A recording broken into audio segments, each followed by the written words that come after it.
안녕하세요. 김원준입니다. 프랑스 나치 협력 처형 장기화되자 민심 돌아서 어제자 조선일보 기사 제목입니다. 문재인 정부가 프랑스의 과거사 청산의 교훈을 봐야 한다. 이런 기사인데요. 2차 대전 후 나치 부역자 재판을 통해 사형당한 사람이 1,500명, 수감자는 3만 8천여 명에 이르며 나치를 찬양한 언론인들은 총살로 단죄됐는데 왜 언론인에게만 가혹하냐는 비판도 있었다고 전하고 있습니다. 기자는. 이렇게 몇 년간 청산하다 사회당은 의석을 잃었고 드골이 이끄는 신생 우파는 원내 2당으로 도약했다고 기사를 냈습니다. 우리가 프랑스의 100분의 1만큼이라도 친일파 청산을 했나요? 우린 해방 후 친일 법적 처벌 단 한 명도 안 했습니다. 비교 자체가 안 되죠. 그리고 나치에 부역한 언론인을 엄하게 다스리는 건 너무 당연한 거 아닙니까? 부당한 권력에 저항하는 게 지식인의 책무 아닙니까? 게다가 문정부가 과거사 청산만 하다가 민심을 잃으면 그럼 조선일보 신나는 거잖아요. 왜 걱정을 해줍니까? 적폐청산을 더 해라 해야지. 그러다가 민심 다 잃게. 그냥 적폐청산 그만하자고 하세요. 조선일보는. 프랑스 끌고 와서 헛소리 하지 말고. 김원준 생각이었습니다.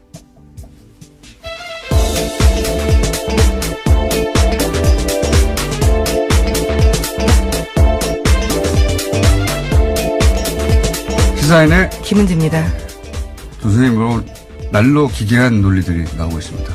예, 설마 나치에 부역하는 행위에 언론인들에게 감정이입한 거라면 정말 참 비참하네요.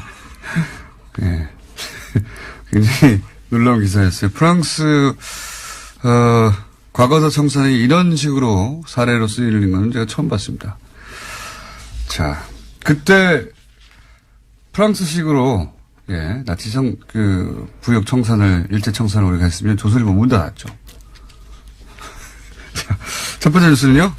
네, 다스는 누구 겁니까에 대한 드디어 일가 친척의 가족 이야기까지 나왔는데요. 이상은 다스 회장의 아들, 그러니까 이명박 전 대통령의 조카 이동영 씨가 다스는 이 전 대통령의 아들 이시영 거다라고 말하는 음성 파일이 나왔습니다.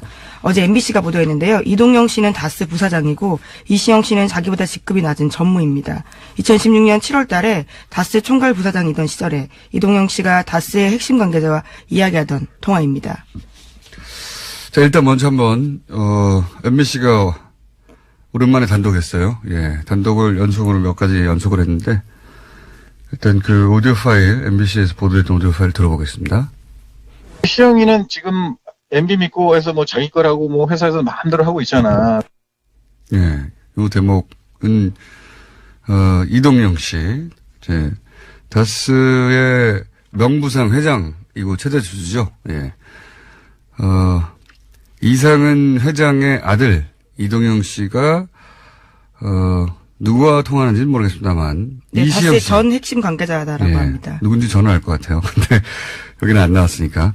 이시영 씨, 이명박 전 대통령의 아들 이시영 씨가 지금 MB 믿고 회사가 자기 거라고 회사에서 마음대로 하고 있잖아. 예.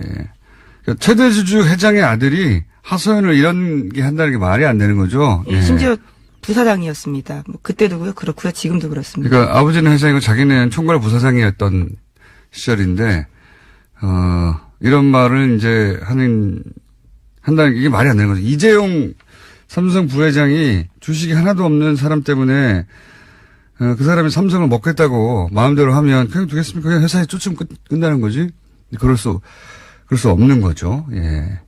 이 관계를 드러내는데 이게 파일이 이게 하나가 아니에요. 자, 그 다음 연속도 꼭지가 여러 개 나왔죠. 예? 네, 또 강경호 다스 사장이라는 사람이 있는데요. 이 사람이 이명박 전 대통령에게 지시를 받고 다스 경영에 깊숙하게 개입하고 있다라는 식의 이야기도 있습니다.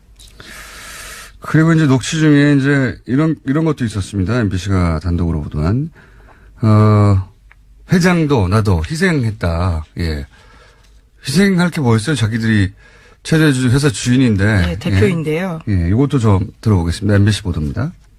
나도 아버님이 회장님이 살아계시는데 형이 이런 꼴을 당하니까 형은 울분이 터지지만 어차피 희생하는 거잖아. 어차피 회장님도 희생했잖아.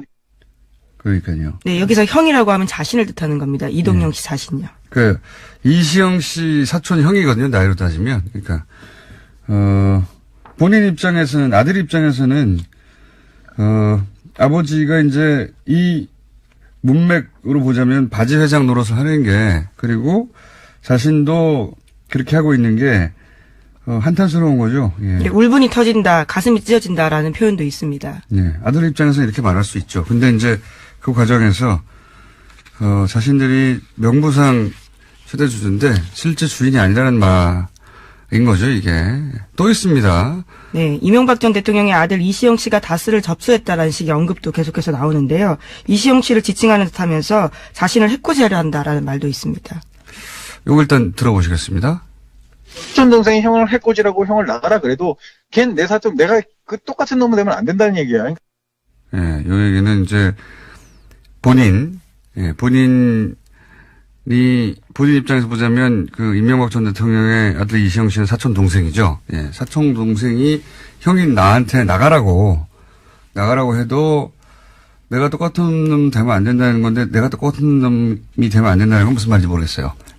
이건 모르겠고 하여튼 똑같이 권력 싸움 할 수 없다라는 취지의 얘기인 것 같은데요. 권력 예. 싸움을 할 수 없잖아요, 실제. 예. 그러니까 이시영 씨가 이제 지금 그 전까지 총괄 부사장을 하고 있던 본인 이동영 씨를 쫓아내려고 한다. 네, 차근차근 권력을 접수하고 있는 과정에서 나온 네. 발언입니다.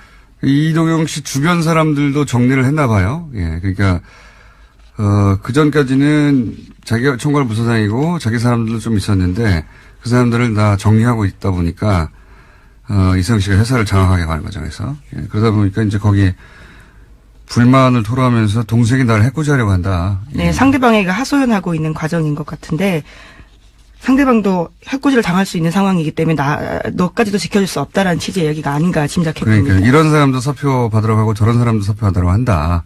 그래서 뭐 밤잠을 못 자고 있다. 그러니까 실소유주 아들이니까 실소유주 아들이 이 회사 내 거 해가는 과정에서 불만을 토로하고 있는 이제 그 덕분에 저희는 최대 주주 회장님의 아들인데 실제로는 아무 힘이 없구나 하는 걸 알게 되는 녹취 파일의 내용을 MBC가 단독으로 몇 개를 연속 보도했습니다. 네. MBC의 폼이 돌아오고 있나요? 아직은 모르겠네요. 어쨌든, 관련해서 가장 적나라한 단독, 최근 다스 관련해서는 그렇습니다. 그리고 또, 마침 또 이상한 회장의 아들 이동영 씨가 어제 검찰 출석을 했죠. 네, 다스 125 관련해서 수사 중인 동부지검에서 피해자 신분으로 나갔습니다. 자신의 개인 비리 혐의까지 받고 있는데 납품업자한테 각종 비리 리베이트 받았다라는 것까지 있습니다. 자, 들어가는 과정에서 기자들이 당연히 이제 다스 누구 겁니까? 물어봤어요. 여기에 대해서, 이동영 부사장의 답변 들어보시겠습니다. 그건 당연히 저희 아버님이 지분이 있으니까 전 그렇게 생각하고 있고요. 네. 네, 공식적인 답은 다스는 이렇습니다. 누구 것이냐? 저희 아버님이 지분이 있으니까 전 그렇게 생각하고 있다는 건 아버님이 다스의 주인이라고 생각하고 있고 이런 말이죠. 예. 굉장히 이상한 답변이에요. 좀만 생각해보면. 왜냐면, 다스는 누구 겁니까? 아버지 겁니다. 이렇게 답변해야 되는 겁니다. 아버지 거면. 그런데, 아버지가 지분이 있으니까 저는 아버지 게 아닌가 생각하고 있어요. 이게 말이 되는 소리입니까? 조금만 생각해보면, 이제 본인의 이제 머릿속에, 그래도 지분이 있으니까 우리 아버지가 뭘 좀 행사해야지. 이렇게 생각하지만 실제로는 아니라는 걸 아니까, 여기에 대한 답변은 아버지 겁니다. 진짜로 아버지 거면. 이거죠. 아버지 거라고 저는 생각하고 있어요. 이 답변 자체가 아버지 게 아니라는 걸 드러내고 있는 거거든요. 이걸 짚어줘야 되는데, 안 짚어줘서, 제가 짚어드립니다. 자기 건데, 자기 거라고 생각하고 있어야는 이상한 답이잖아요. 내 겁니다. 아버지 겁니다. 라고 답변해야 되는 답변인데 그렇게 안 나온 거죠. 게다가 이건 지분이 있으니까 이건 변명이잖아요. 일종의. 예. 현재로서 최대 지분을 가지고 있습니다. 그러니까 거기 기대는 거죠. 지분이 있으니까 저는 아버지 거라고 생각해요. 이 말 자체가 지분이 있는데도 아버지 거로 아무도 인정을 안 해준다는 얘기죠. 예. 그게 드러난 답변입니다. 자, 예리하게 한번 짚어놓고. 자, 다음 순요. 네, 어제 김명수 대법원장이 입장문을 냈습니다. 법원 블랙리스트와 관련해서 계속해서 후폭풍이 있는데요. 김명수 대법원장은 조사 과정에서 나온 문건 내용은 대다수 사법부 구성원들이 상상하기 어려운 거다라고 인정했습니다. 그제 대법관 13명이 내놓은 입장과는 다소 다른 이야기인데 별도 기구를 구성해서 추가 조사에 나서는 등 법원 행정처 개혁하겠다라는 입장도 밝혔습니다. 요사는 저희가 이제 이정열 전 판사님을 3일째 모시고 이야기 잠깐 나눠볼 텐데 이게 지금 이제 김명수 대법원장은 어떻게든 법원 자체적으로 이 문제를 해결하려고 하는 것 같아요. 근데 이제 첫 번째 조사에 대해서, 사법부 내에서도 그리고 밖에서도 이것까지 되냐고 뭐 납득할 사람이 아무도 없죠. 조사 파일도 한계가 있고. 네, 다 열어보지도 못했습니다. 아주 그러니까요. 일부가 나온 거거든요. 그것도 폴더를 다 열어본 것도 아니잖아요. 예. 지금 그 파일을 확보하고 내용을 열어본 방식이 크게 3가지 검색을 해서 명단과, 그러니까, 명단, 그러니까 이 사람들이 걸려있지 않을까 싶은 명단, 그리고 2개가 뭐였죠? 이정열 판사한테. 키워드를 또 가지고 있는데. 이정열 판사한테 물어보기로 하죠. 그 3가지 축으로 검색을 해서 나오는 것만 한 거지, 폴더에 하나하나 들어간 게 아니에요. 예. 검찰의 수사를 맡긴다는 게 이제 입법, 사법, 행정 한 축인 사법부로서는 이게 이제 자존심도 상하고 나쁜 선례가 될까 생각하시는 것 같아요. 네, 더 이상 자존심의 문제가 아니고요. 행정부의 수장조차도 혐의가 있으면 검찰 조사를 받았습니다. 저는 사법부 통째로 검찰 수사를 받는다는 건 뭐 상상할 수 없는 일이니까 문제가 된 개별 판사들 몇 수 수사를 의뢰해야 하는 게 아닌가. 사법부 차원에서도 그렇게 생각이 드는데 제가 대법원장이 아니기 때문에 이 이야기는 잠시 후에 이정열 판사님과 이야기 나눠보겠습니다. 네, 그런데 검찰이 어제 관련된 고발 사건을 재배당하고 본격적인 수사에 나설 준비에 나섰는데요. 지난해 한 시민단체가 양승태 전 대법원장과 당시 법원행정처 간부들을 검찰에 고발한 바가 있습니다. 또 법원의 추가조사위원회가 판사들의 컴퓨터를 열어본 것을 문제 삼아서 자유한국당에서 김영수 대법원장 고발한 건도 있거든요. 이 건에 대해서 나눠져 있었는데요. 하나로 몰아서 정리한다고 어제 검찰이 발표했습니다. 적어도 그 양승태 전 대법원장과 이 파일을 작성한 사람들은 검찰에 고발해야 되는 게 아닌가. 개별적으로는 검찰이 수사 그 사람들을 대상으로 해야 되는 게 아닌가 싶긴 한데 처음부터 끝까지 다 사법부 내에서 자체적으로 개혁하고 자체적으로 방안을 만들어서 발표하고 하는 것으로 저는 그런 식으로 넘어가면 두고두고 씨앗을 남기는 게 될 거라고 봐요. 예. 그렇게 해서는 안 된다고 보는데, 사법부가 뭐, 일개 부처가 아니다 보니까 쉽지 않은 결정인가 봅니다. 자, 다음 뉴스는요. 네, 관련해서 눈에 띄는 소식이 하나 더 있는데요. 대법원 추가조사위원회가 발표한 조사 결과 보고서 별지가 굉장히 화제입니다. 이 내용이 그대로 들어가 있기 때문인데요. 여기에 보면 추가조사위가 이 문건을 발견한 곳에 BH라는 폴더가 있다라고 합니다. 그러니까 청와대를 의미한다라고 볼 수 있는데요. 거기에서 열어본 파일이 이제 하나밖에 없는 건데 나머지 파일들도 청와대에 보고한 게 아니냐라는 의심을 사고 있다고 합니다. 좀 전에 말씀드렸지만 당연히 컴퓨터를 열어서 그 안에 있는 폴더 하나하나를 열어봤을 거라고 생각하지만 그렇게 못했어요. 그걸 허용하지 않았기 때문에. 그냥 키워드 몇 개를 정해서 검색하라고 한 겁니다. 그중에 걸린 거거든요. 근데 이제 지금 이야기한 그 법원행정처하고 우병우 민정수석하고 주고받았다. 전원 합의체로 해보아 달라 요구하고 그걸 받아주고 하는 그 문서가 나오는 게 BH라는 폴더에서 나왔다는 겁니다. BH, 청와대죠, 청와대. 여기 파일 하나만 들었겠어요? 이걸 열어봐야 되는데 이 BH 폴더를 못 열어본 거죠, 지금은. 네, 그렇죠. 지금은 협조가 되지 않은 상황이기 때문에 네. 강제 수사가 아니어서 하지 못하고 있습니다. 그냥 파일 하나가 걸렸는데 그걸 열어봤더니 이런 내용이 나왔고 그 파일이 어디 있었지 하고 그 경로를 확인했더니 그 폴더였다는 겁니다. 그 폴더 안에 100개의 파일이 있는지 1000개가 있는지 1개가 있는지 몰라요. 근데 뭐 폴더를 따로 만들었으니까 1개 있겠습니까? 지금 딱 하나 나온 건데.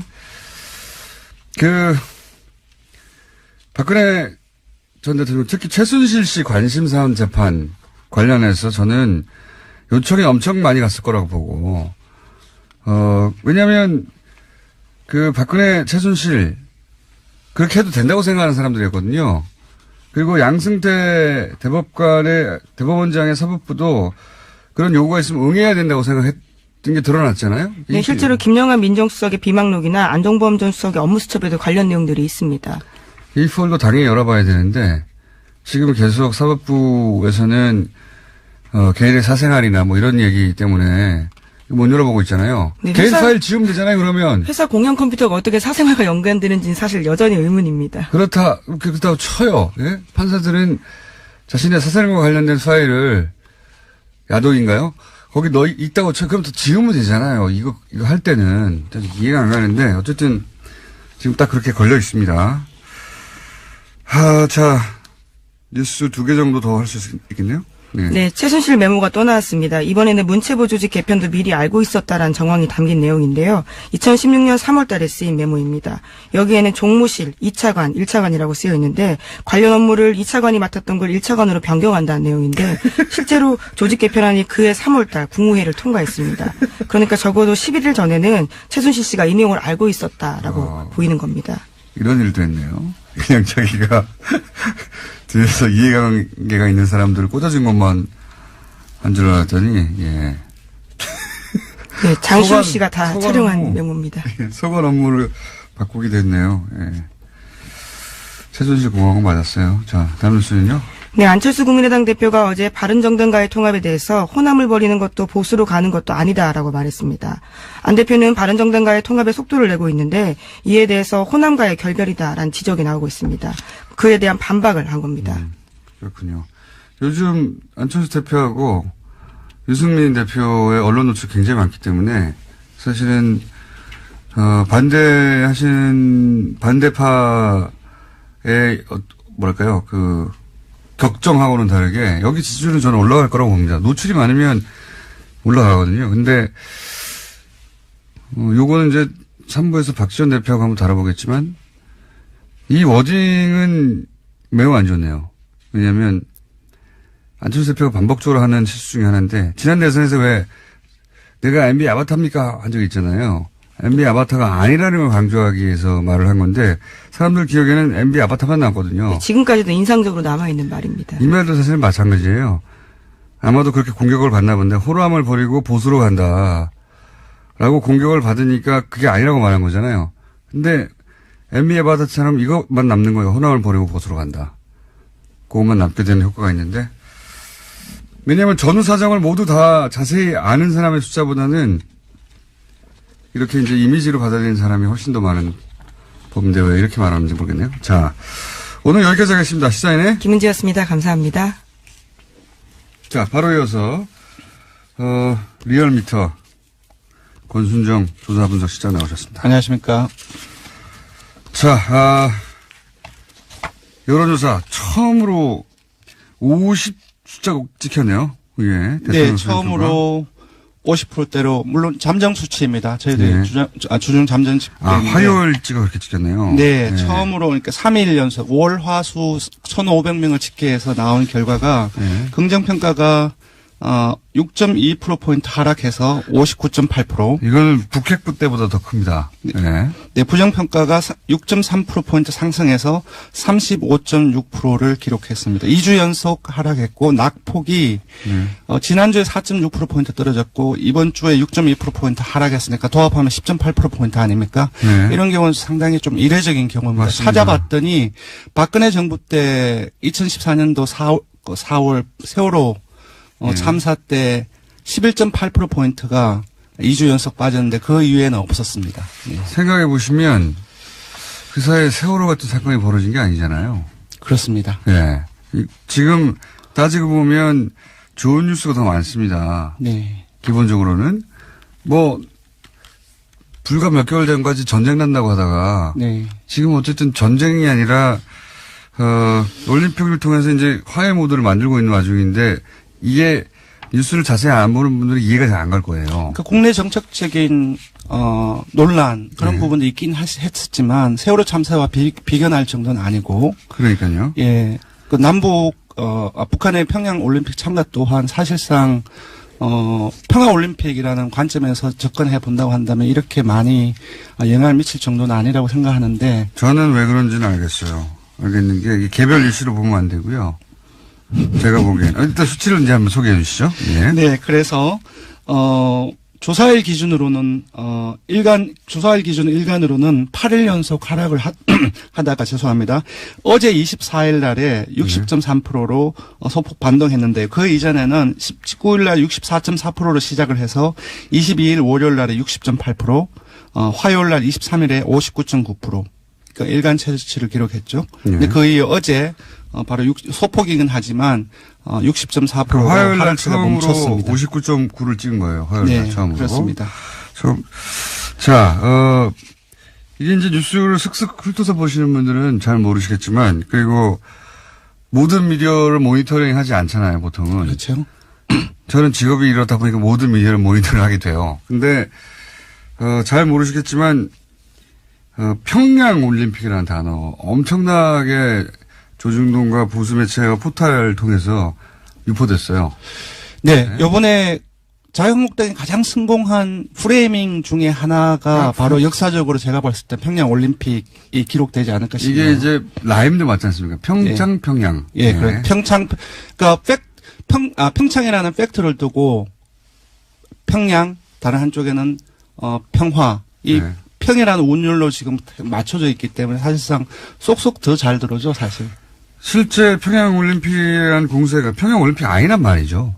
아닌데, 이 공세가 조중동과 종편과 또 보수 매체 중심으로 특히 포탈을 통해서, 검색어 통해서, 그리고, 자세히 보시는 분들은 이제 포탈의 댓글들을 보면 대선보다 더, 대선 때보다 더 격렬합니다. 네, 맞습니다. 알바들이 확실한 거 아닌가? 네.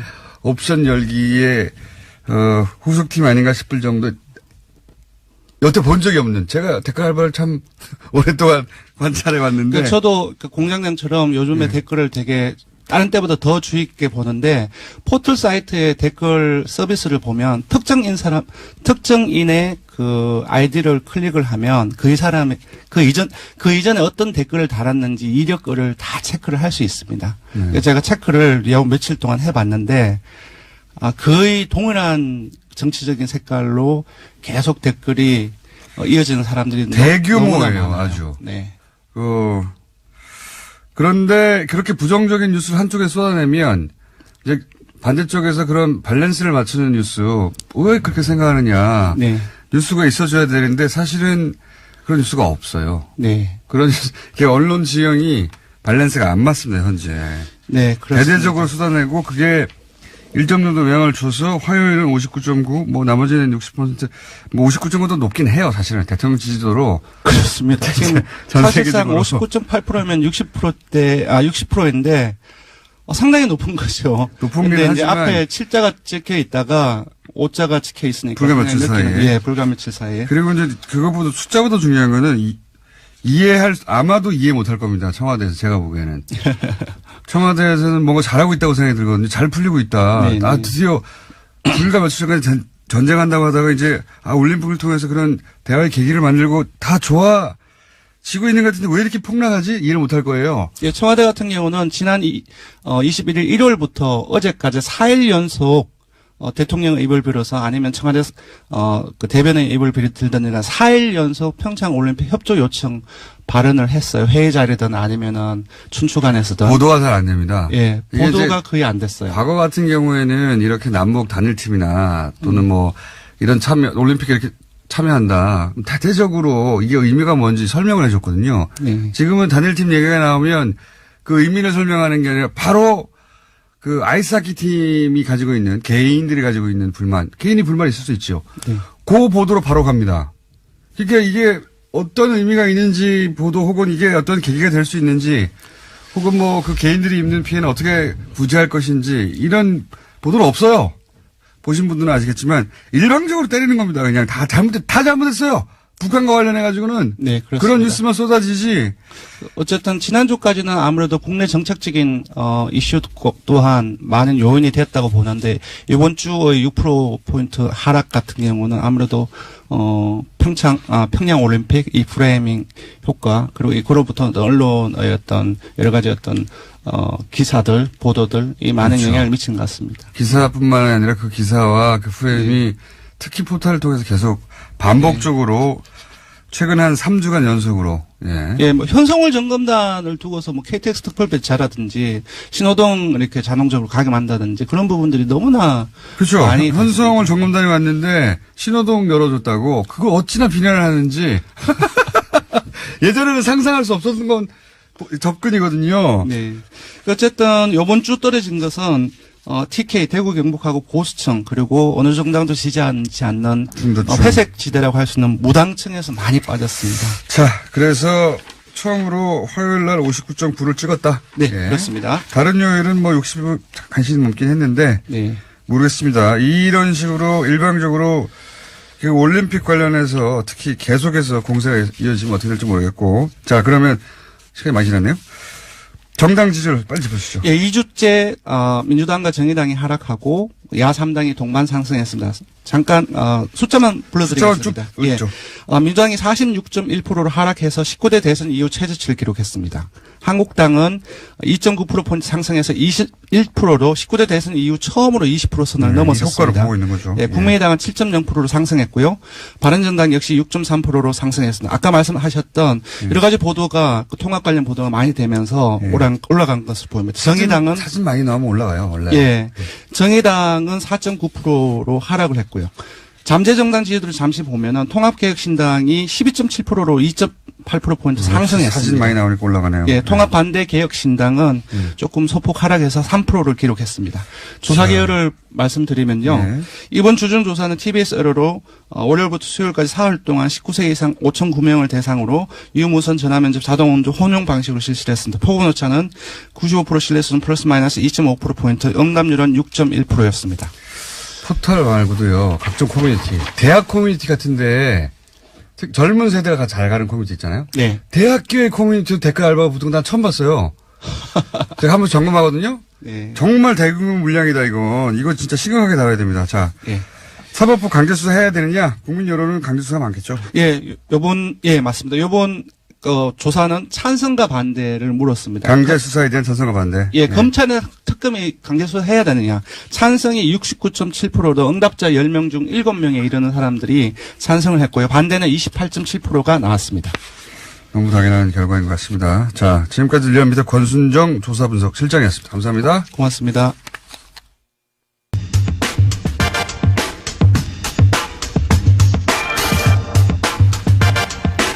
잠정 제목이 정해졌습니다. 1일 법정 드라마. 이정열 전 판사님 나오셨습니다. 안녕하십니까. 네, 안녕하십니까. 저는 이 사태가 정말 중대한 사안이라고 생각하는데 언론들이 잘 안 다루네요. 그렇게까지. 네. 그래서 저는 3일 연속으로. 네. 네. 다른 뉴스 많은데 다른 뉴스들도 중요하지만 이 사안은 정말 근본적으로 우리 국가 시스템에 영향을 미치는 뉴스니까. 그렇습니다. 계속 다뤄야 된다고 생각하는데 안 다뤄서 또 다루려고요. 저만 아침잠을 못 자고 있습니다. 자, 일단 이 보고서가 얼마나 재밌는지 네. 기자들이 구해서 안 읽으시나 봐요. 진짜 재밌는데. 그러니까요. 예, 구해서 읽어보십시오. 예. 구하려면 얼마든지 구할 수 있으니까. 저한테 연락 주세요. 특히 별지가 재밌습니다. 네. 예, 별지. 이 별지라는 게 뭐냐면 그 추가조사위원회에서 조사 보고서를 내면서 인용을 한 문건들이 있습니다. 그 문건들을 별도의 그 문건으로 만들어서 첨부를 했는데 그것을 얘기하는 거죠.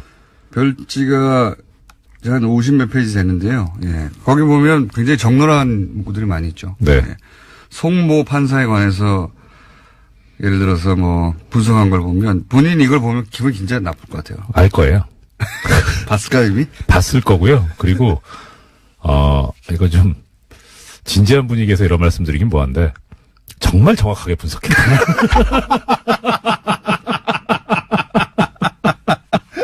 죄송합니다. 혹시 제가 재판 중에 이분을 만나게 될지도 모르죠. 만날 일은 없습니까? 지금 당분간은? 예, 당분간 없습니다. 아, 그렇군요. 재판 네. 보직이 아니군요. 네. 자, 낄 때 안 낄 때 뭐 이런 거 표현도 등장하고 뭐 하여튼 예, 이 부분에 관해서 조금 언급을 해드리면 예. 아예 별도로 이 송모 판사에 대해서 분석을 해놓은 건데 분석하게 된 이유가 자유 게시판에 그러니까요. 자유 게시판이라면 이제 법원 내부 통신망의 게시판을 말합니다. 글 썼다고 이거 분석한 거예요. 글 예. 썼다고. 이 사람이 어떤 사람이 이런 글을 쓴 거야? 이렇게 된 거예요. 그 글을 야. 이제 여러 개를 쓰니까 그러니까 분석을 했는데 먼저 제일 처음에 나오는 부분이 프로필이 나옵니다. 그런데 이 문건에서는 프로필을 별첨했다라고 했는데 그 별첨 자료가 사라져 있습니다. 네. 그런다고 이 사람이 누군지 모르냐? 알죠. 연수원 34기고요. 그리고 우리법연구회와 국제인권법연구회 핵심 리더. 네. 이 문구는 어디에 나오냐면 별도의 문건에서 나옵니다. 이 송판사가 워낙 활약을 많이 했기 때문에. 네. 그래서 이렇게 표현을 합니다. 각종 소모임을 결성하고 국제인권법연구회 현 활동 방식은 우리법연구회에서 구축한 활동 방식을 그대로 따른 것이다. 이렇게 분석을 해놨는데요. 제가 이건 이제 그렇고. 이걸 읽다가 느낀 거, 이거 간첩 분석하듯이 분석해놨어요. 맞아요. 예. 네. 이 사람은, 어떤 사람이니까 이런 글을 쓰는데 어떻게 상대해야 되고, 이런 네. 식으로 분석을 해놨어요. 예전에 MBC에서도 그랬습니다만, 사측에서 노동조합, 뭐라 그래야 되죠? 분쇄. 예. 예. 예. 그때 이제 그 노조 핵심 간부들을 상대로 분석하는 그런 형태입니다. 그래서 이 송판사에 대해서 이 문건에서 성향을 딱 표현을 했는데 아까 공장장님께서도 말씀하셨지만 속칭 낄 때 안 낄 때 판단이 밝아 자신에게 불이익이 오지 않을 이슈에 대해서는 강한 어조로 비판하고 그 반대의 경우에는 침묵한다. 굉장히 모욕적인 표현이거든요. 모욕적인 표현이죠. 자신한테, 이익이 안 되면 안 한다는 거잖아요. 굉장히 모욕적인 표현인데 적나라합니다. 근데 지금 이제 검색된 문건에서만 이게 나온 거지 사실은 자유 게시판에 글을 좀 몇 번 썼거나 네. 그런 분들은 이런 게 다 있다고 봐야 돼요. 그렇죠. 다 있다고 봐야 그렇죠. 됩니다. 예. 네. 이 부분에 관해서 이제 이 조사를 하게 된 이유를 보고서에서 적시를 해놓고 있는데요. 내용은 이겁니다. 일단 계속 글을 쓰니까 했는데 이 문건 자체는 2015년 1, 2월경에 작성이 된 건데 2009년 3월부터 2015년 1월 15일까지 6, 7년간 이 썼던 글을 전부 분석을 한 겁니다. 야, 이거 할 일이 되게 없나 봐요. 그러면서 또 이런 표현도 있습니다. 동기인 유모 판사는 현장의 필드 플레이어 성격이 강하다면 송 판사는 배후 기획, 정리, 분석, 전략 수립 등에 더 밝음. 자신에게 이목이 집중되자 연구회를 탈퇴함. 그렇죠. 우리법연구회 회원이었다가 자신에게 이목이 집중되자 우리법연구회 탈퇴함. 근데 요건 아니에요. 그건 아니에요. 요건 아닌데 탈퇴한 건 맞는데 요건 아니고. 근데 자신에게 불이익이 오지 않을 이슈에 대해서는 강한 어조로 비판하지만 반대의 경우에는 침묵한다. 이거는 대충 맞습니다. 술자리에서도 그렇고. 선동과 기질. 뭐 예, 이런 그런 거. 표현이 있습니다. 선동과 아웃사이더 비평가 기질이 있어서 이슈 발생하면 주변 법관들을 선동하는 기질이 다분하다. 그다음에 집행부에 대한 불신과 의혹이 크다. 예, 이렇게 표현을 하고 있습니다. 한 사람에 대해서 3페이지 걸쳐서 이렇게 분석하고 정리하고 뭐 그러고 있습니다. 한 사람을. 그렇죠. 예. 예. 여기에 대해서 다른 문건엔 또 뭐라고 표현을 하고 있냐면 이런 거 그러면 어떻게 대처할 것이냐. 예. 가능한 대응 방안 1. 무시 전략. 무시하자. 2. 일부 설명 전략. 뭐 이렇게 해가지고. 일부 설명 전략. 그러니까 다 설명하지 말고 일부만 설명하자. 이런 식으로. 다 알게 되면 또 덤비니까. 그러니까요. 중요 사안의 일부만 설명해서 잘 모르게 한다. 아이고 웃으면 안 되는데 죄송합니다. 아, 저도 몇 기가 번 차서. 웃었어요. 몇 기가 번 차서. 웃었어요. 야, 예. 이게 우리나라 최고 엘리트들인데. 사법고시를 치고 연수원 성적이 가장 좋은 분들이 가서 모여 있는데 네. 그 중에서도 엘리트 중에 엘리트가 법원 행정처에 가는 건데 그렇죠. 이렇게 하시나. 이건 이제 또 개인에 관한 거고요. 네. 요 며칠 동안 몇 번 말씀을 드렸었는데 이 이판사판 야단법석이라고 포털 사이트 다음에 판사들이 모여서 카페를 연 것이 있습니다. 그러니까 이제 법원 내부가 아니라 이번에는 다음에 자체적으로 네. 본인들끼리 카페를 열었어요. 예. 근데 거길 또 들어가요. 예, 거기를 들어가요. 거기를 들어가는데 이게 이제 이 카페는 개설된 게 2014년 10월 24일 날 개설이 되는데요. 여기에 대해서 그러면 지금 2015년 현재 회원이 380여 명이다. 원래는 40명에서 이렇게 늘었다. 그러니까 주목이 되는 거죠. 네. 예, 긴장이 되고 거기에 대해서 그러면 어떻게 법원행정처가 대응하려고 했느냐. 먼저 카페 폐쇄를 유도한다. 어떤 방식으로? 어떤 방식으로? 여기에 제 이름이 나옵니다. 예. 이모 부장판사 사태를 언급하면서 협박하는 거고. 그렇죠. 너도 잘리고 싶어? 그렇죠. 두 번째, 회원으로 가장해서 카페 내 활동 중단에 대한 글을 게시한다. 관련해서 로그인 가능한 아이디와 비밀번호를 확보한 상태다. 아이, 참. 예, 예, 그렇게 하면서 운영자의 자진 카페 폐쇄를 유도하는데 어떻게 하냐면 이 개설자가 여성이거든요. 네. 여성파다 이분은 금방 드러날 수 있어가지고 말씀드리기가 좀 곤란한데. 그런 식으로 하면 당신도, 알잖아, 이정열 부장판사 어떻게 됐는지. 이렇게 하겠다는 거죠. 그렇죠. 네. 예. 그러면서 나쁜 사례로. 소속 법원장이나 믿을 만한 선배 여성 법관들을 통해 적절한 방법으로 우려를 전달한다. 이거 굉장히 웃겨요. 예, 그러면서 일단은. 하나 또 재밌는 문건이 하나, 표현이 나오는데요.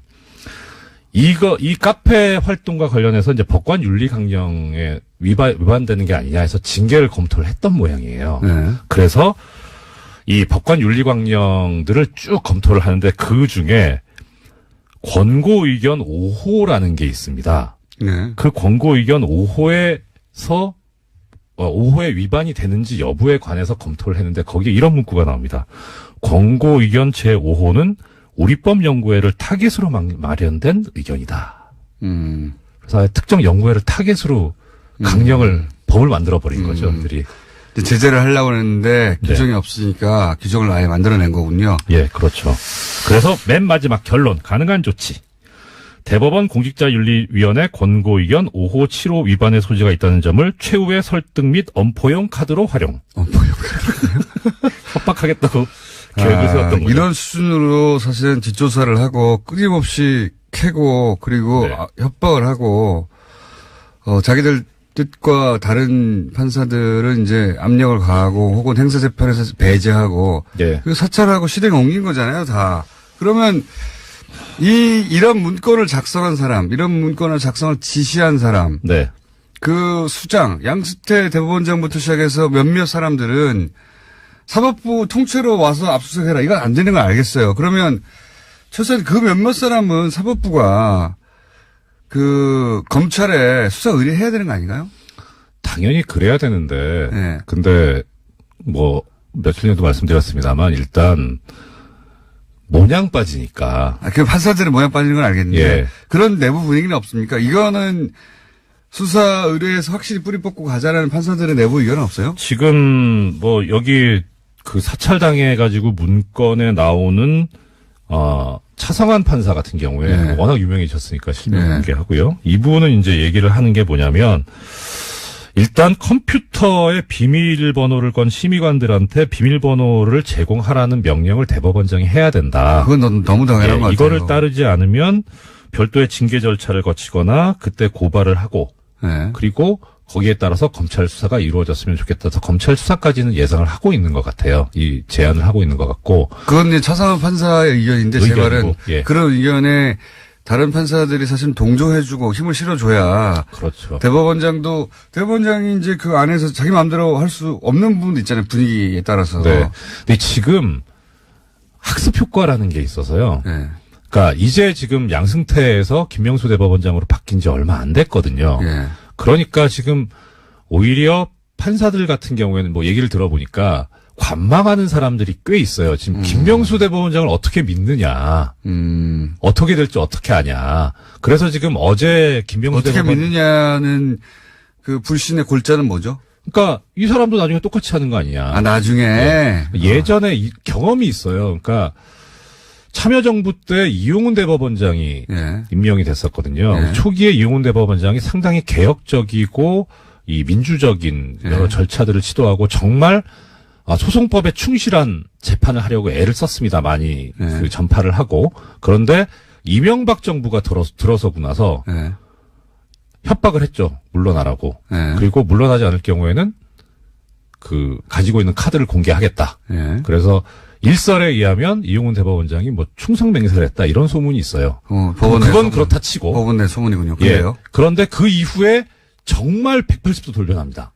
아, 그래요? 예. 그때 법원 행정처에 소위 말하는 기레기 유사급의 이 판사들이 많이 들어갑니다.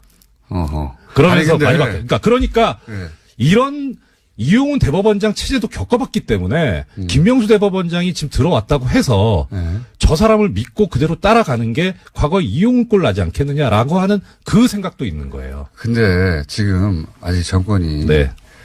많이 남았잖아요. 그 사이에 한 200년은 해야죠. 이제. 제 말은 예. 그 사이에 4년 이내에 이 문제를 4년까지 끌 것도 없이 올해 내에 이 문제는 해야죠. 처리하지 않으면 사법부는 신뢰를 못 받아요. 그렇죠. 그래서 지금 반반인 게 어제 김명수 대법원장이 믿고 좀 기다려달라라고 한 거에 대해서 그럼 믿고 한번 기다려보자. 그래도 믿을 수 있지 않냐라는 그런 측. 그 다음에 아니다. 결국은 똑같을 거다.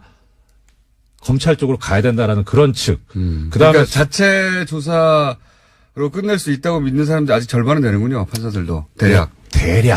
대략 그렇고 근데 거기에 이제 일부 목소리가 나오는 게 소수 목소리가 어차피 중이 제 머리 못 깎지 않냐. 그건 너무 당연한 거 아닙니까? 그러니까 이거를 세상에 그런 게 근데 어딨어요. 문제는 예. 이 검찰도 또 하나의 트라우마가 있는 게 뭐냐면요. 예전에 의정부 법조비리, 대전 법조비리 이런 사건 수사를 검찰이 직접 했었거든요. 그때 이제 판사들이 많이 수사 대상이 됐었는데 예. 그 수사를 담당했던 검사들은 예. 실제 재판에서 별로 좋은 결과 안 나왔어요. 그러니까 검사들이 실제 한다 그래서 제대로 하겠느냐 이것도.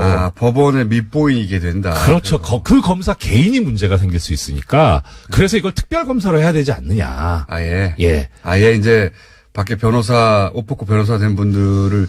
근데 그게, 그럼 일이 너무 커지고 시간이 걸리잖아요. 커지죠. 게다가 이제 저는 개인적인 의견인데 예.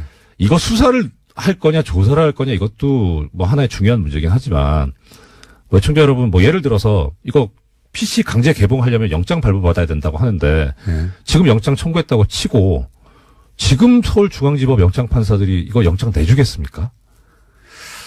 그것도 있군요. 예, 그러니까 저는 시간이 좀 걸리더라도 아예 제가 이거 최순실 국정농단 때 정말 소수의 목소리지만 주장했었는데 특별재판소 만들어야 된다. 이 판사들 못 믿는다.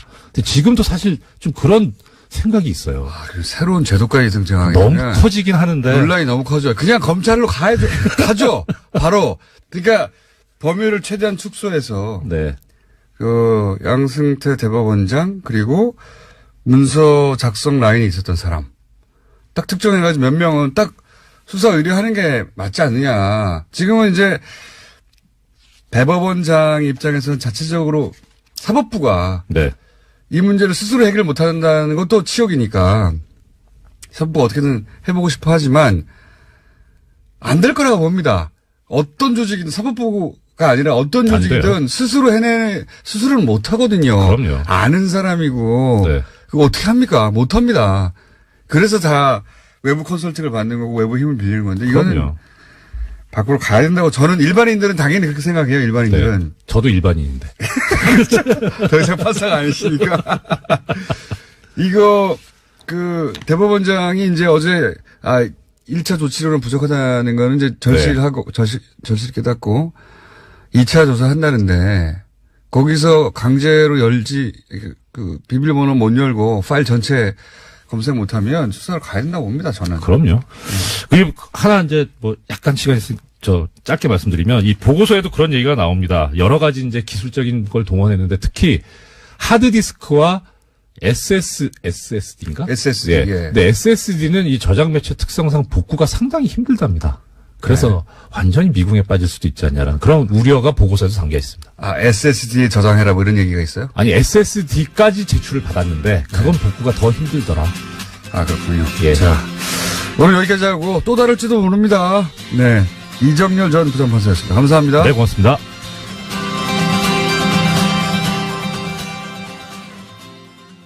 안녕하세요. 김원준입니다. 프랑스 나치 협력 처형 장기화되자 민심 돌아서 어제자 조선일보 기사 제목입니다. 문재인 정부가 프랑스의 과거사 청산의 교훈을 봐야 한다. 이런 기사인데요. 2차 대전 후 나치 부역자 재판을 통해 사형당한 사람이 1,500명, 수감자는 3만 8천여 명에 이르며 나치를 찬양한 언론인들은 총살로 단죄됐는데 왜 언론인에게만 가혹하냐는 비판도 있었다고 전하고 있습니다. 기자는. 이렇게 몇 년간 청산하다 사회당은 의석을 잃었고 드골이 이끄는 신생 우파는 원내 2당으로 도약했다고 기사를 냈습니다. 우리가 프랑스의 100분의 1만큼이라도 친일파 청산을 했나요? 우린 해방 후 친일 법적 처벌 단 한 명도 안 했습니다. 비교 자체가 안 되죠. 그리고 나치에 부역한 언론인을 엄하게 다스리는 건 너무 당연한 거 아닙니까? 부당한 권력에 저항하는 게 지식인의 책무 아닙니까? 게다가 문정부가 과거사 청산만 하다가 민심을 잃으면 그럼 조선일보 신나는 거잖아요. 왜 걱정을 해줍니까? 적폐청산을 더 해라 해야지. 그러다가 민심 다 잃게. 그냥 적폐청산 그만하자고 하세요. 조선일보는. 프랑스 끌고 가서 헛소리 하지 말고. 김원준 생각이었습니다.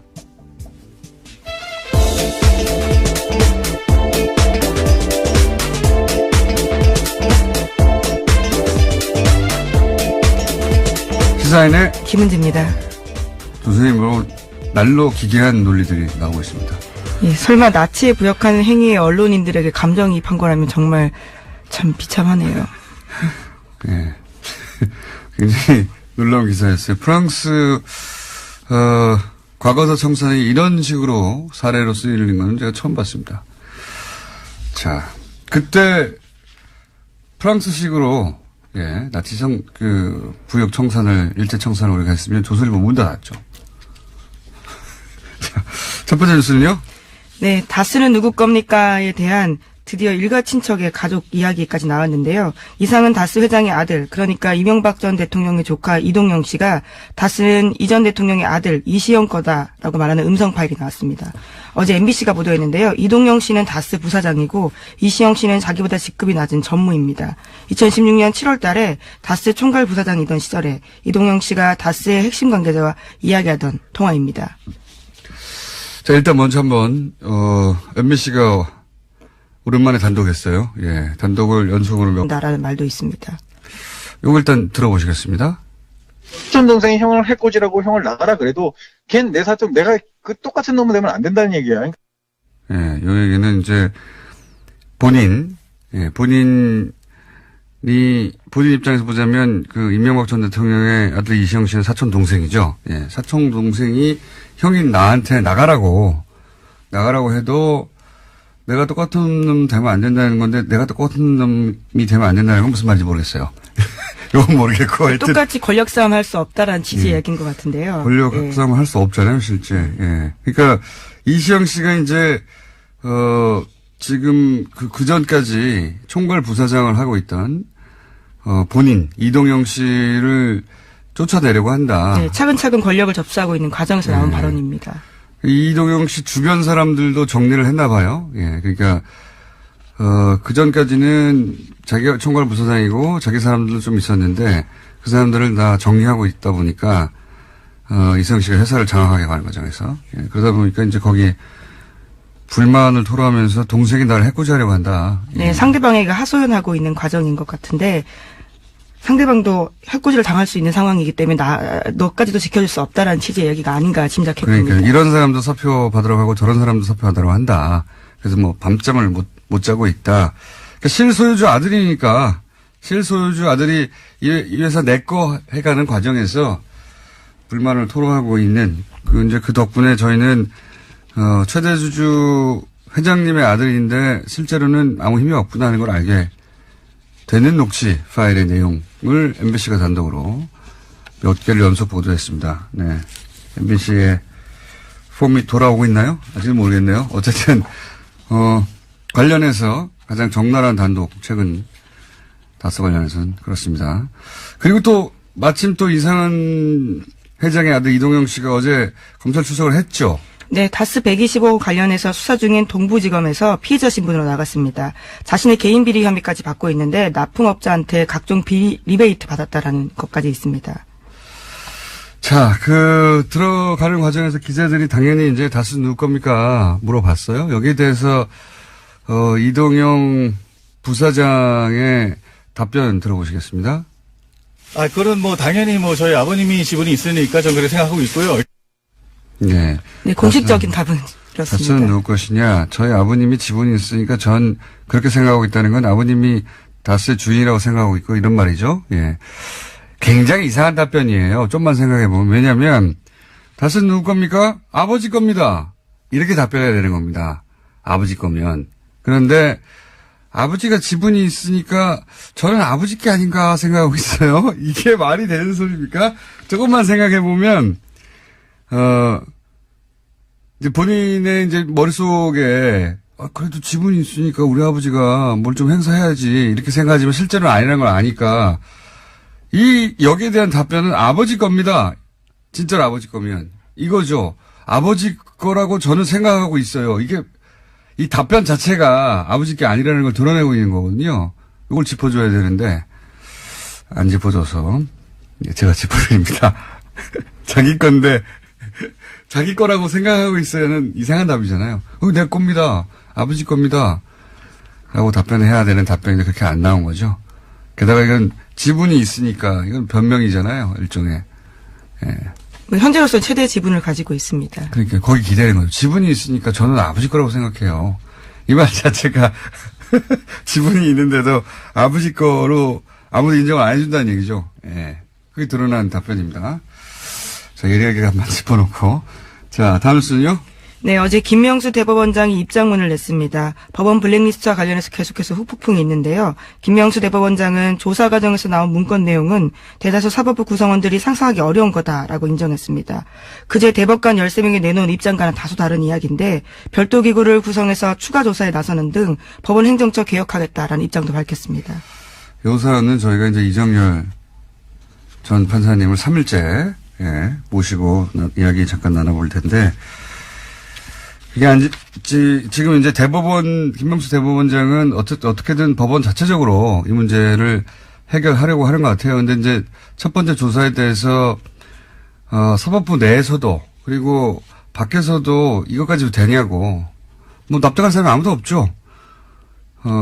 조사 파일도 한계가 있고. 네, 다 열어보지도 못했습니다. 아주 그러니까요. 일부가 나온 거거든요. 그것도 폴더를 다 열어본 것도 아니잖아요. 예. 지금 그 파일을 확보하고 내용을 열어본 방식이 크게 3가지 검색을 해서 명단과, 그러니까,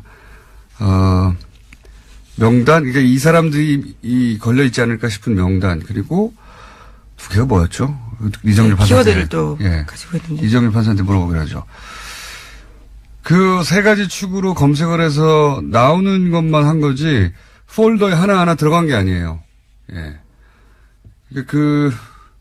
검찰의 수사를 맡긴다는 게 이제 입법, 사법, 행정 한 축인 사법부로서는 이게 이제 자존심도 상하고 나쁜 선례가 될까 생각하시는 것 같아요. 네, 더 이상 자존심의 문제가 아니고요. 행정부의 수장조차도 혐의가 있으면 검찰 조사를 받았습니다. 저는 사법부 통째로 검찰 수사를 받는다는 건 상상할 수 없는 일이니까 문제가 된 개별 판사들 몇 수사를 의뢰해야 하는 게 아닌가. 사법부 차원에서도 그렇게 생각이 드는데 제가 대법원장이 아니기 때문에 이 이야기는 잠시 후에 이정열 판사님과 이야기 나눠보겠습니다. 네, 그런데 검찰이 어제 관련된 고발 사건을 재배당하고 본격적인 수사에 나설 준비에 나섰는데요. 지난해 한 시민단체가 양승태 전 대법원장과 당시 법원행정처 간부들을 검찰에 고발한 바가 있습니다. 또 법원의 추가조사위원회가 판사들의 컴퓨터를 열어본 것을 문제 삼아서 자유한국당에서 김영수 대법원장 고발한 건도 있거든요. 이 건에 대해서 나눠져 있었는데요. 하나로 몰아서 정리한다고 어제 검찰이 발표했습니다. 적어도 그 양승태 전 대법원장과 이 파일을 작성한 사람들은 검찰에 고발해야 되는 게 아닌가. 개별적으로는 검찰이 그 사람들을 대상으로 해야 되는 게 아닌가 싶긴 한데 처음부터 끝까지 다 사법부 내에서 자체적으로 개혁하고 자체적으로 방안을 만들어서 발표하고 하는 것으로 저는 그런 식으로 넘어가면 두고두고 씨앗을 남기는 게 될 거라고 봐요. 예. 그렇게 해서는 안 된다고 보는데, 사법부가 뭐, 일개 부처가 아니다 보니까 쉽지 않은 결정인가 봅니다. 자, 다음 뉴스는요. 네, 관련해서 눈에 띄는 소식이 하나 더 있는데요. 대법원 추가조사위원회가 발표한 조사 결과 보고서 별지가 굉장히 화제입니다. 이 내용이 그대로 들어가 있기 때문인데요. 여기에 보면 추가조사위가 이 문건을 발견한 곳에 BH라는 폴더가 있다라고 합니다. 그러니까 청와대를 의미한다라고 볼 수 있는데요. 거기에서 열어본 파일이 이제 하나밖에 없는 건데 나머지 파일들도 청와대에 보고한 게 아니냐라는 의심을 사고 있다고 합니다. 좀 전에 말씀드렸지만, 당연히 컴퓨터를 열어서 그 안에 있는 폴더 하나하나를 열어봤을 거라고 생각하지만 그렇게 못했어요. 그걸 허용하지 않았기 때문에. 그냥 키워드 몇 개를 정해서 검색하라고 한 겁니다. 그중에 걸린 거거든요. 근데 이제 지금 이야기한 그 법원행정처하고 우병우 민정수석하고 주고받았다. 전원 합의체로 해보아 달라 요구하고 그걸 받아주고 하는 그 문서가 나오는 게 BH라는 폴더에서 나왔다는 겁니다. BH, 청와대죠, 청와대. 여기 파일 하나만 들었겠어요? 이걸 열어봐야 되는데, 이 BH 폴더를 못 열어본 거죠, 지금은. 네, 그렇죠. 지금은 협조가 되지 않은 상황이기 때문에. 까지 연속을 했는데, 일단 그 오디오 파일, MBC에서 보도했던 오디오 파일 들어보겠습니다. 시영이는 지금 MB 믿고 해서 뭐 자기 거라고 뭐 회사에서 마음대로 하고 있잖아. 예, 이 대목은, 이동영 씨, 다스의 명부상 회장이고 최대 주주죠. 예.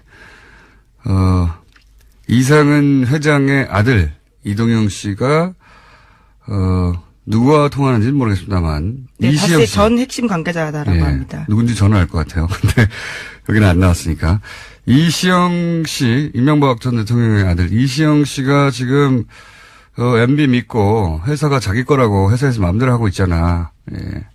최대 주주 회장의 아들이 하소연을 이런 게 한다는 게 말이 안 되는 거죠. 예, 심지어 부사장이었습니다. 뭐 그때도 그렇고요. 지금도 그렇습니다. 그러니까 아버지는 회장이고 자기는 총괄 부사장이었던 시절인데 이런 말을 이제 한다는 게 이게 말이 안 되는 거죠. 이재용 삼성 부회장이 주식이 하나도 없는 사람 때문에 그 사람이 삼성을 먹겠다고 마음대로 하면 그냥 두겠습니까? 그냥 회사에 쫓으면 끝나는 거지. 그럴 수 없는 거죠. 예. 이 관계를 드러내는데 이게 파일이 이게 하나가 아니에요. 자, 그 다음 연속도 꼭지가 여러 개 나왔죠. 예. 네, 또 강경호 다스 사장이라는 사람이 있는데요. 이 사람이 이명박 전 대통령에게 지시를 받고 다스 경영에 깊숙하게 개입하고 있다라는 식의 이야기도 있습니다. 그리고 이제 녹취 중에 이제 이런 것도 있었습니다. MBC가 단독으로 보도한 회장도 나도 희생했다. 예. 희생할 게 뭐였어요? 자기들이 최대 주주 회사 주인인데. 네, 대표인데요. 예, 이것도 좀 들어보겠습니다. MBC 보도입니다. 나도 아버님이 회장님이 살아계시는데 형이 이런 꼴을 당하니까 형은 울분이 터지지만 어차피 희생하는 거잖아. 어차피 회장님도 희생했잖아. 그러니까요. 네, 여기서 형이라고 하면 자신을 뜻하는 겁니다. 이동영 씨 자신요. 그 이시영 씨 사촌 형이거든요. 나이로 따지면. 그러니까 본인 입장에서는 아들 입장에서는 아버지가 이제 이 문맥으로 보자면 바지 회장 노릇을 하는 게 그리고 자신도 그렇게 하고 있는 게 한탄스러운 거죠. 예. 네, 울분이 터진다, 가슴이 찢어진다라는 표현도 있습니다. 네, 아들 입장에서 이렇게 말할 수 있죠. 근데 이제 그 과정에서 자신들이 명부상 최대 주주인데 실제 주인이 아니라는 말인 거죠. 이게 또 있습니다. 네, 이명박 전 대통령의 아들 이시영 씨가 다스를 접수했다라는 식의 언급도 계속해서 나오는데요. 이시영 씨를 지칭하는 듯하면서 자신을 해코지하려